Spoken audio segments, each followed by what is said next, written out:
জানো তো বন্ধুরা, আমার ভিডিওতে ভয়েস ওভার দিতে গেলে অনেকবার ভয়েস ওভার ডিলিট করতে লাগে।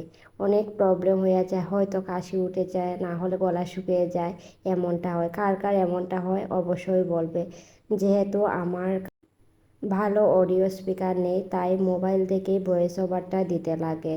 আর আমি বেশিরভাগ ভয়েস ওভার ক্যাপকাট অ্যাপস থেকেই দিই। তো যাই হোক, এটা আসলে গত শুক্রবার দিনের ব্লগ। গত শুক্রবারে সকালবেলা উঠে সব কাজ তো সেরে নিলাম, কেননা এখন কয়েকটা দিন ধরে এত রোদ্র উঠছে যে গরমের মধ্যে বেশিক্ষণ থাকা যায় না। আর আমার তো শরীরটাও খারাপ, বেশি রোদ্রে থাকলে শরীরে অস্থিরতা স্নানটা সেরে তারপর পুজো দিয়ে দেব। এখন না, সকালবেলা দোকানটা খোলা হয় না, সব কাজ সেরে তারপর দোকান খুলতে খুলতে প্রায় 1টা বাজে যায়। তো এদিকে আমার স্নান টান করা শেষ, মেয়েকেও স্নান করিয়ে নিয়েছি, মেয়েকে তেল মাখিয়ে তারপর নিজে রেডি হব। তো এদিকে দেখো, ঠাকুরঘর মুছে নিয়েছি। তো ঠাকুরঘরটা শুকোতে শুকোতে আমি আমার আগে স্কিন কেয়ারটা করে নেবো, তারপরে গেছে ঠাকুর ঘরে পুজোটা দেব।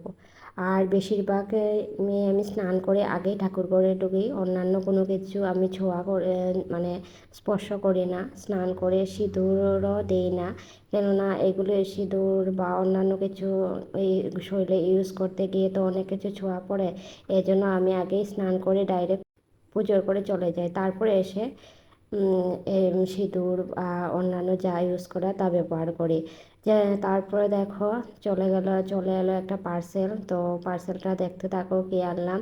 এটা আমি স্নপসি দেখে আনছি, কিন্তু পার্সেলটা আমার মানে মন মতো হয়নি। আমি দুটো গাছ এনেছিলাম, তো গাছগুলি একদম বাজে, ড্যামেজ হয়ে গেছে। মানে এগুলি যদি আমি টপের মধ্যে রোয়াই, হয়তো এইগুলি তাই এটা আমি রিটার্ন দিয়ে দিয়েছি। তো দেখতে দেখো কী আনলাম।